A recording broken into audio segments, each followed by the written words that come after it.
João, de 9 a 12. É o que a gente vai ver aqui nessa live, a partir de agora, né? Continuação da nossa leitura. Então já vamos começar a ler, né, gente?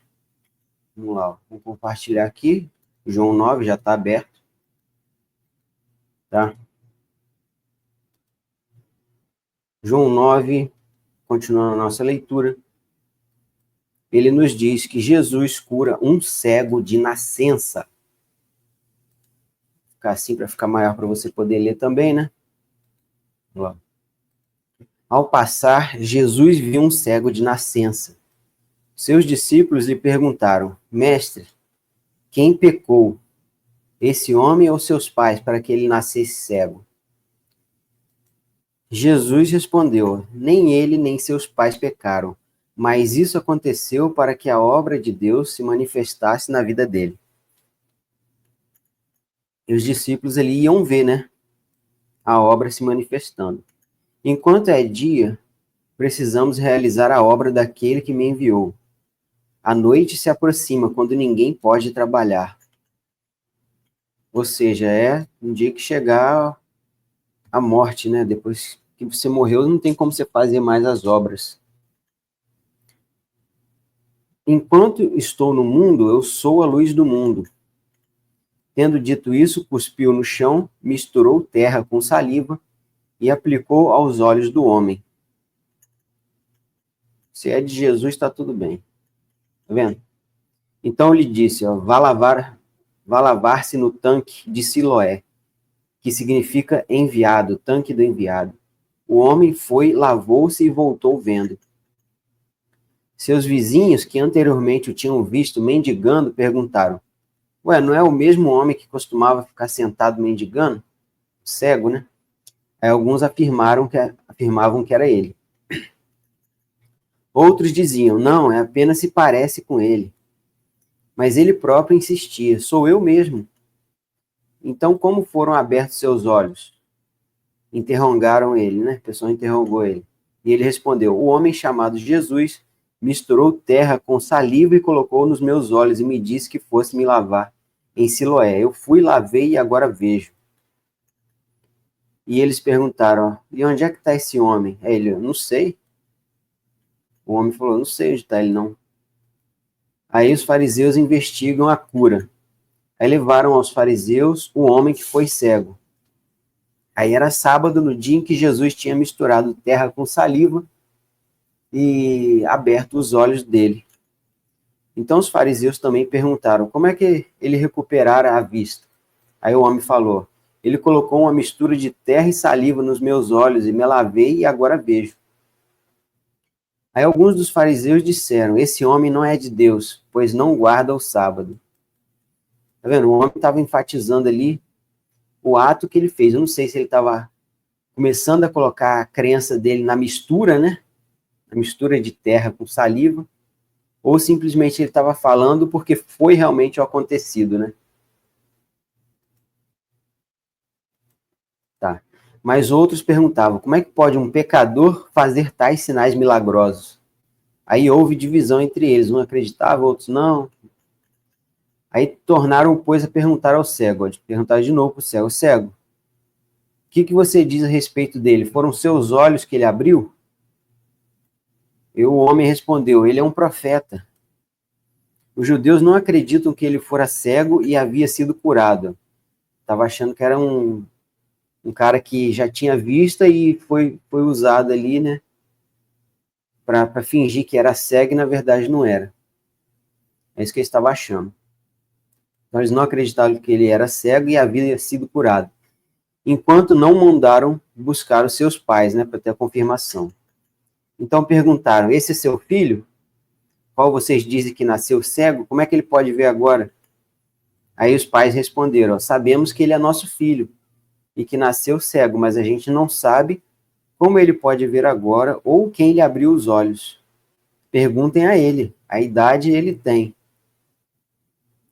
Como é que é? A idade ele tem. Falará por si mesmo. Ele já é adulto, né? Ele sabe, né? A idade ele tem.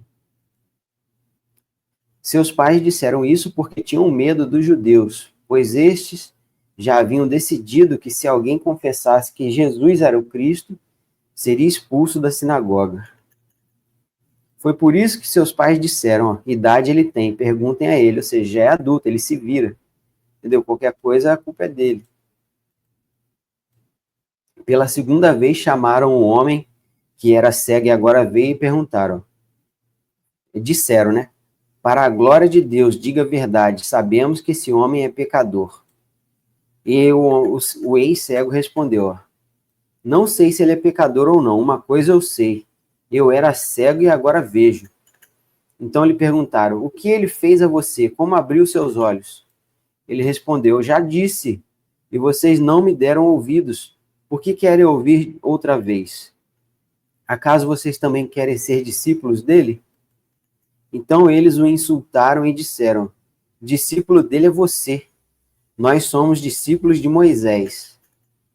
Sabemos que Deus falou a Moisés, mas quanto a esse, a gente nem sabe de onde vem. Jesus, né, que eles estão falando. O homem respondeu, ora, isso é extraordinário.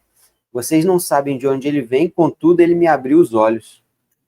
Sabemos que Deus não ouve pecadores, mas ouve homem que o teme e pratica sua vontade. Ninguém jamais ouviu que os olhos de um cego de nascença tivessem sido abertos. Se esse homem não fosse de Deus, não poderia fazer coisa alguma. Aí, diante disso, os fariseus responderam, você nasceu cheio de pecado, como tem a ousadia de nos ensinar? Aí expulsaram ele da igreja, da sinagoga, quer dizer. Expulsaram ele. Aí aqui, a cegueira espiritual. Jesus ouviu que haviam expulsado e ao encontrá-lo disse àquele cego lá, né? Você crê no Filho do Homem? Perguntou, Jesus ouviu que tinham expulsado ele. Aí, ao encontrar, perguntou, né? Você crê no Filho do Homem? E o homem perguntou, quem é ele? Quem é ele, Senhor, para que eu nele creia? E Jesus falou, você eu já tenho visto, é aquele que está falando com você, ou seja, sou eu, né? Então o homem disse, Senhor, eu creio, e adorou ele. Jesus disse, eu vim a esse mundo para julgamento, a fim de que os cegos vejam e os que veem se tornem cegos. Alguns fariseus que estavam com ele ouviram, né? O Jesus foi lá amparar ali, conversar com o cara que tinha sido expulso, né? E ouviram Jesus dizer isso e perguntaram assim, acaso nós também somos cegos? Se a gente está vendo? Jesus falou, se vocês fossem cegos, não seriam culpados de pecado. Mas agora que dizem que podem ver, a culpa de vocês permanece. Ou seja, se já conhece a palavra, está ali com Jesus e ainda está cego. Se vocês dizem que podem ver, na verdade, né? Está vendo a palavra e não obedece, não crê, a culpa é deles mesmos. No João agora, 10. O pastor e o rebanho. Eu asseguro a vocês que aquele que não entra no aprisco das ovelhas pela porta, mas sobe por outro lugar, é ladrão e assaltante. Aquele que entra pela porta é o pastor das ovelhas. O porteiro abre a porta e as ovelhas ouvem a sua voz. Ele chama suas ovelhas pelo nome e as leva para fora. Depois de conduzir para fora todas as suas ovelhas, ele vai adiante delas e estas o seguem, porque conhecem a sua voz. Mas nunca seguirão um estranho. Na verdade, fugirão dele, porque não reconhecem a voz de estranhos. Jesus usou essa comparação, mas eles não compreenderam o que lhes estava falando. Então Jesus afirmou de novo, digo a verdade, eu sou a porta das ovelhas. Todos os que viveram antes de mim eram ladrões e assaltantes, mas as ovelhas não os ouviram. Eu sou a porta, quem entra por mim será salvo. Entrará e sairá e encontrará pastagem. Ou seja, Jesus vai guiar a gente, né? Entra no aprisco e sai para pastar. O ladrão vem apenas para roubar, matar e destruir. Eu vim para que tenham vida e tenham plenamente. Eu sou o bom pastor. O bom pastor dá a sua vida pelas ovelhas. O assalariado não é o pastor a quem as ovelhas pertencem. Assim, quando você vê que o lobo vem, abandona as ovelhas e foge. Então o lobo ataca o rebanho e o dispersa. Ele foge porque é assalariado e não se importa com as ovelhas, né? Então ele se importa só com o que ganha ali, né? Eu sou o bom pastor, conheço as minhas ovelhas e elas me conhecem. Assim como o Pai que me conhece, eu o conheço, o Pai, e dou a minha vida pelas ovelhas. Tenho outras ovelhas que não são deste aprisco.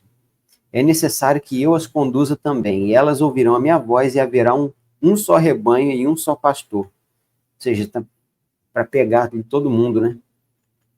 Por isso é que meu Pai me ama. É por isso que meu Pai me ama, porque eu dou a minha vida para retomá-la. Ninguém a tira de mim, a minha vida, mas eu a dou por minha espontânea vontade. Tenho autoridade para dá-la e para retomá-la. Esta ordem recebi do meu Pai. Diante dessa palavra, os judeus ficaram outra vez divididos. Muitos deles diziam: ele está endemoniado e enlouqueceu. Por que a gente tem que ouvir ele? Mas outros diziam: essas palavras não são de um endemoniado. Pode um demônio abrir os olhos dos cegos? Descrença dos judeus. Celebrava-se a festa da dedicação em Jerusalém. Era um inverno e Jesus estava no templo caminhando pelo pórtico de Salomão. Os judeus reuniram-se ao redor dele e perguntaram: até quando nos deixará em suspense? Se você é Cristo, diga-nos abertamente.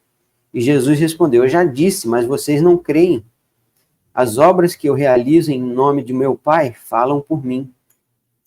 Mas vocês não creem, porque não são minhas ovelhas. As minhas ovelhas ouvem a minha voz, eu as conheço e elas me seguem. Eu lhes dou a vida eterna e elas jamais perecerão. Ninguém as poderá arrancar da minha mão.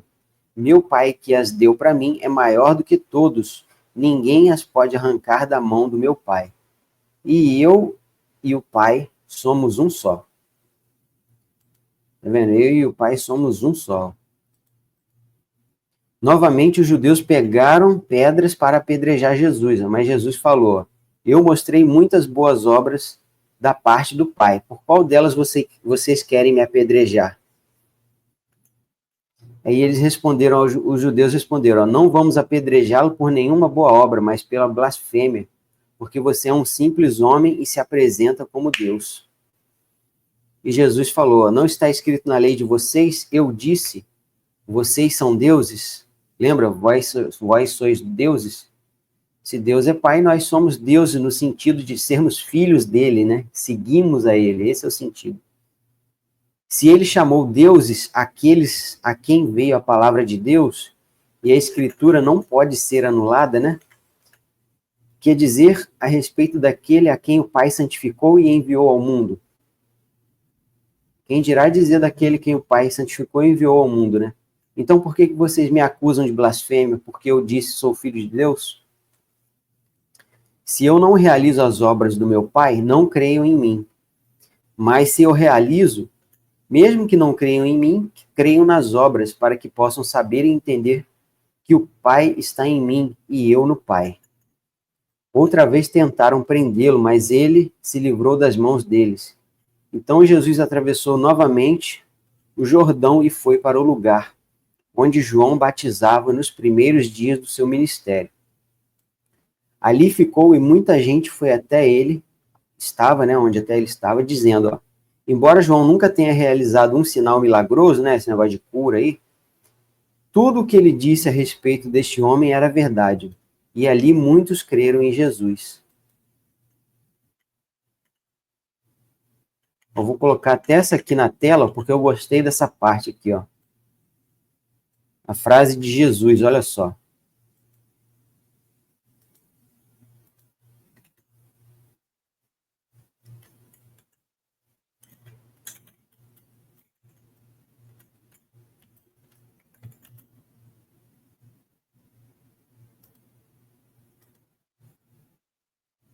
Olha lá, os caras querendo perseguir Jesus, ó.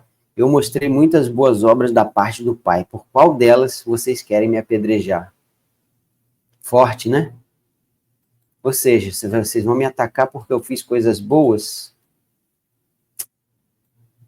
Jesus. Vamos lá para o 11, hein?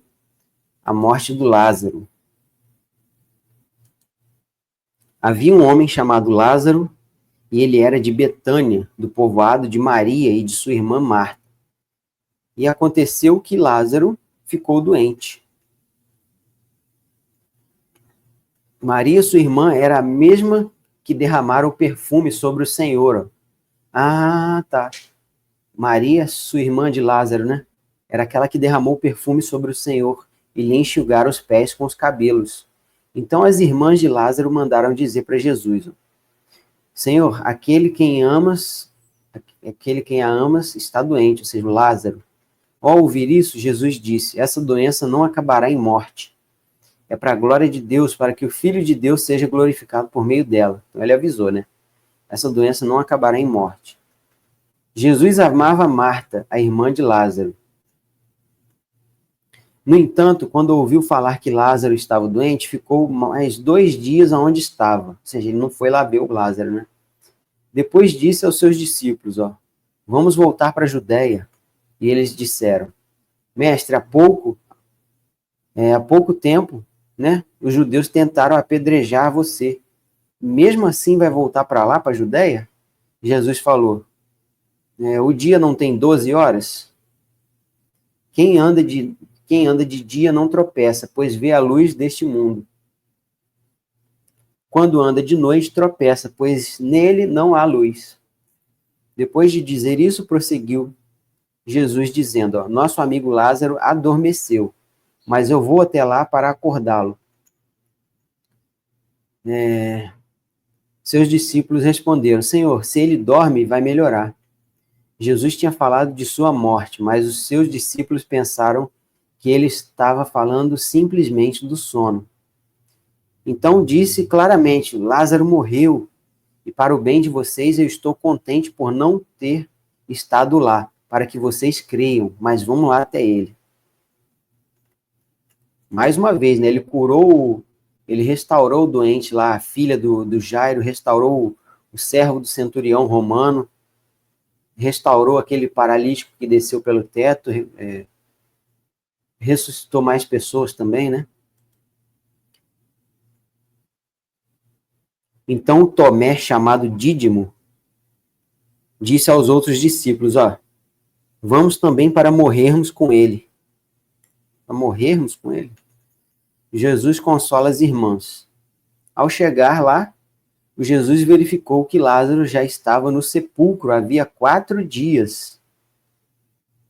Então Jesus ele ficou mais 2 dias no lugar onde ele estava. Aí ele começou a ir. Aí o Lázaro, então ele demorou um tanto de tempo para chegar. E quando ele chegou, Lázaro estava 4 dias no sepulcro. Demorou 4 dias para chegar, né?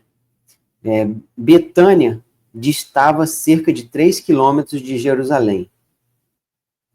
Então não é tão longe, né? E muitos judeus tinham ido visitar Marta e Maria para confortá-las pela morte do irmão Lázaro. Quando Marta ouviu que Jesus estava chegando, ela foi encontrá-lo, mas a Maria ficou em casa. A Marta falou para Jesus, Senhor, se você tivesse aqui, meu irmão não teria morrido. Essa Marta, né? Marta que foi, deixa eu ver aqui.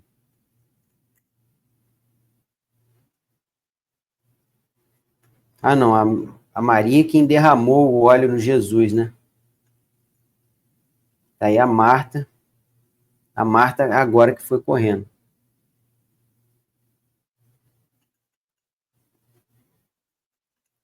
Aí, né, se você tivesse aqui, meu irmão não teria morrido, mas sei que, mesmo agora, Deus te dará tudo o que pedires.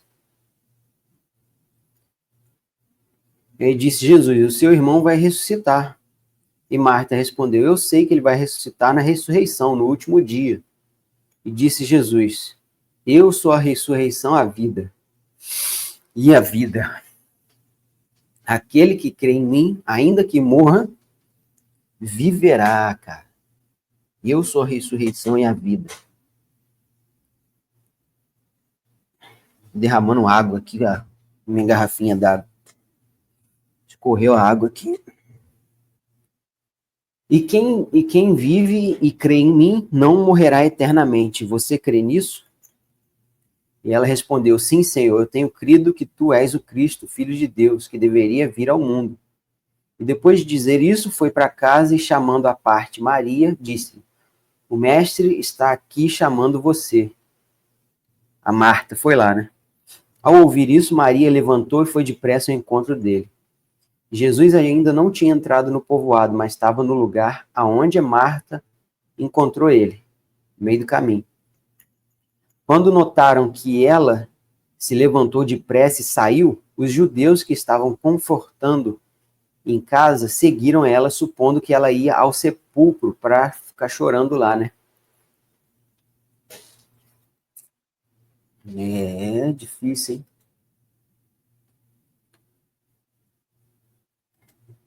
Aqui, chegando ao lugar onde Jesus estava e vendo-o, Maria prostrou-se aos pés de Jesus e disse, Senhor, se tivesse aqui, meu irmão não teria morrido. A outra falou a mesma coisa, né?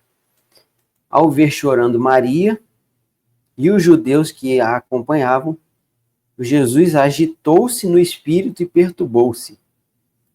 Jesus perturbou no espírito. Aí ele falou assim, onde é que vocês colocaram o Lázaro? Aí elas falam, vem ver, Senhor, tá aqui, né? Foram levar ele até lá. Jesus chorou. Jesus chorou, né? Ele teve compaixão das pessoas. Então os judeus disseram, veja como ele o amava. Tá chorando, né? Mas alguns deles disseram, ó, ele que abriu os olhos do cego não poderia ter impedido que esse homem morresse? Ah, tipo assim, né? Agora, nossa, velho, caraca, mano.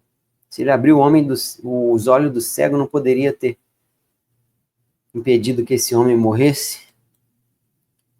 Aí Jesus, outra vez profundamente comovido, foi até o sepulcro, que era uma gruta com uma pedra colocada na entrada. Tirem a pedra, disse ele. Ou seja, Jesus então nem respondeu aquilo ali, né? O pessoal cobrando Jesus como se Jesus fosse errado, né? Se ele curou o cego, por que ele não curou o homem agora? Que ele morreu, né? Caramba, velho. Tira a pedra. Aí a Marta, ele disse a Marta, irmã do morto, Senhor, ele já cheira mal, pois já faz 4 dias. E Jesus falou, eu não falei que se você cresce, veria a glória de Deus? Então tiraram a pedra. Aí Jesus olhou para cima e disse, ó, Pai, eu te agradeço porque me ouviste. Depois de dizer isso, Jesus bradou em alta voz, Lázaro, venha para fora. O morto saiu com as mãos e os pés envolvidos em faixas de linho e o rosto envolto num pano. Disse-lhe Jesus, tirem as faixas dele e deixem-no ir. Deixe ele ir. Muitos dos judeus que tinham vindo visitar Maria, vendo o que Jesus fizera, creram nele. Pô, mas primeiro teve que falar ali, né? O negócio, se ele curou o cego, cura ele também. Não vai curar ele também? Tipo, na obrigação de ter que curar o Lázaro também, né? Aí muitos creram nele. O plano para matar Jesus. Mas alguns deles foram contar aos fariseus que Jesus tinha feito. Ó. Então os chefes dos sacerdotes e os fariseus convocaram uma reunião do Sinédrio. O que estamos fazendo? Perguntaram eles. Aí está esse homem realizando muitos sinais milagrosos. Se o deixarmos, na verdade, né? Se o deixarmos, todos crerão nele. E então os romanos virão e tirarão tanto o nosso lugar como a nossa nação. Se a gente deixar ele, todos crerão nele. E então os romanos virão e tirarão tanto o nosso lugar como a nossa nação. Ah, tá. Ele vai parar de ficar resistindo, né? Igual o povo resistiu à Babilônia quando Deus falou para se entregar, né? Então um deles, chamado Caifás, naquele ano, era sumo sacerdote, tomou a palavra e disse, ó, nada sabeis, não percebeis que vós é melhor que morra um homem pelo povo e que não pereça toda a nação? Ele não disse isso de si mesmo, mas sendo o sumo sacerdote naquele ano, profetizou que Jesus morreria pela nação judaica. Tá vendo? Ele, às vezes, sem querer, né, sem acreditar em Jesus, né, porque ele era um sumo sacerdote, é melhor que esse homem morra, né, pelo povo, na intenção de que o Império Romano não dominasse por completo, e o povo, né, se o povo cresce em Jesus, ia deixar de confrontar, fazer rebelião ali, né, ia só confiar na palavra de Deus e ia largar as armas, tipo assim, né, deixar Deus agir. Aí ele falou, ó, se é melhor então só Jesus morrer do que a nação inteira, porque aí ele não vai conseguir convencer as pessoas de soltar as armas e resistir, para fazer algumas rebeliões, então é melhor só ele morrer. Então ele profetizou, talvez sem querer, né? Ó, então profetizou que Jesus morreria pela nação judaica. E não somente por aquela nação, mas também pelos filhos de Deus que estão espalhados para reuni-los num povo só. E aquele dia em diante resolveram tirar-lhe a vida. Por essa razão, Jesus não andava mais publicamente entre os judeus. Em vez disso, ele retirou-se para uma região próxima do deserto, para um povoado chamado Efraim, onde ficou com seus discípulos. Ao se aproximar da Páscoa judaica, muitos foram daquela região para Jerusalém, a fim de participarem das purificações cerimoniais antes da Páscoa. Continuavam procurando Jesus e no templo perguntavam uns aos outros, o que vocês acham? Será que ele virá à festa? Será que ele vai vir na festa da Páscoa? Mas os chefes dos sacerdotes e os fariseus tinham ordenado que se alguém soubesse onde Jesus estava, o denunciasse para que pudessem prender Jesus. Então, a partir daí, Jesus não estava mais andando, não estava mais lendo, que eu ia falar, não estava mais andando no meio do povo. Tá bom, gente? Depois eu volto aí, então, com o capítulo 12, eu espero vocês lá, 27 minutos, tá ótimo por enquanto, depois eu volto aí. Valeu? Vou nessa.